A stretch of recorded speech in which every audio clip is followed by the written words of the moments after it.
а також будуть учасниками гарантій.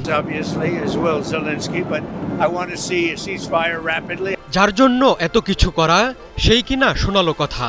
ঠিক এই কাণ্ডই করেছেন ইউক্রেনের প্রেসিডেন্ট ভলোদিমির জেলেনস্কি। এবার ট্রাম্পের বিরুদ্ধেই আঙুল তুললেন আমেরিকার এই পুতুল। তার অভিযোগ, আলাস্কার বৈঠকে পুতিনের চাওয়া পূরণ করেছেন ট্রাম্প। ট্রাম্প পুতিনের বৈঠককে রুশ প্রেসিডেন্টের জন্য অর্জন হিসেবে আখ্যা দিয়েছেন জেলেনস্কি।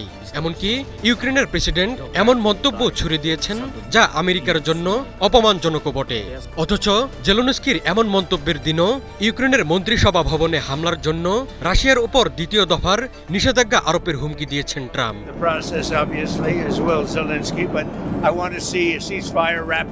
রোববার এবিসি নিউজে প্রচারিত এক সাক্ষাৎকারে ট্রাম্প পুতিনের বৈঠক নিয়ে উঠে এসেছে জেলেনস্কির ক্ষোভ। তার অভিযোগ, ইউক্রেনকে বাদ দিয়ে গত মাসে অনুষ্ঠিত বৈঠক আসলে পুতিনের চাওয়া পূরণ করেছে।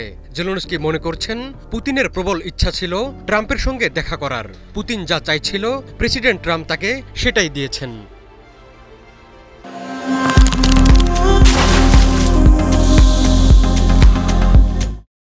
ইউক্রেন যুদ্ধ বন্ধে গত 15 আগস্ট আমেরিকার আলাস্কায় পুতিনের সঙ্গে বৈঠক করেন ট্রাম্প। এই বৈঠক ঘিরে আমেরিকায় নজিরবিহীন আতিথেয়তা আদায় করে নেন পুতিন।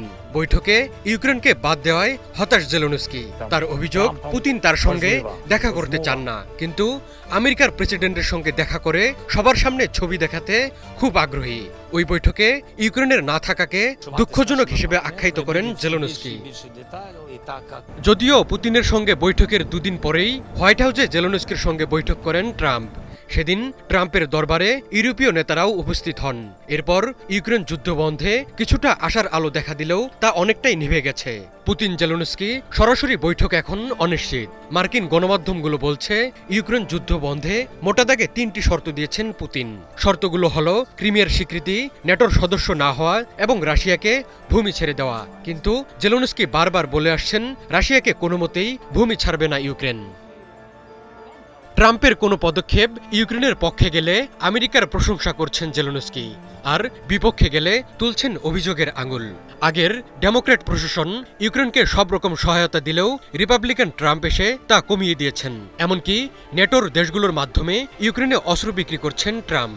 তবে রাশিয়ার সঙ্গে বাণিজ্য চালিয়ে যাওয়া দেশগুলোর ওপর অতিরিক্ত শুল্ক চাপিয়েছে ট্রাম্প প্রশাসন। ট্রাম্পের এই উদ্যোগকে অবশ্য সঠিক পদক্ষেপ হিসেবে অভিহিত করেছেন জেলেনস্কি। মস্কোর ওপর আরও চাপ বাড়ানোর আহ্বান জানিয়েছেন তিনি।